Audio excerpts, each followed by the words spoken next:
Kaip vaikui žinoti, kiek galima naudoti priemonės, kaip mokytojai bandyti sukontroliuoti tai, kad tas priemonių naudojimas būtų tikslingas ir objektyvus.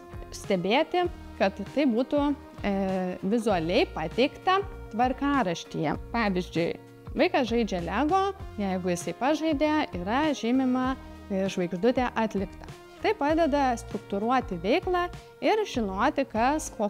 Taip pat galima naudoti ir štai tokius vizualinius tvarkaraščius. Jie yra šiek tiek mažesni ir galbūt patogiau naudojami, neužima tiek vietos. Pavyzdžiui, panaudoti galimus nusiraminimo būdus konkrečiam vaikui. Štai taip, pažymint, ką galima panaudoti, ar ne? Tai gali būti burbulų plėvelė, gali būti streso kamuoliukas, apkabinti pagalvę. Ką daryti, jeigu vaikas, pavyzdžiui, išeina šokinėti ir nori šokinėti, pavyzdžiui, visą veiklą? Tai tam gali padėti įvairūs laikmačiai. Mes turime įvairios trukmės laikrodukų ir, pavyzdžiui, vaikas 1 minutę šokinėja, ar ne? Tai mes tiesiog pirmus kartus bent jau tai tikrai turėtume pastebėti, kad vaikas nesukčiauja ir iš tikrųjų tą 1 minutę sąžiningai pašokinėja ir tada grįžta atgal į savo vietą.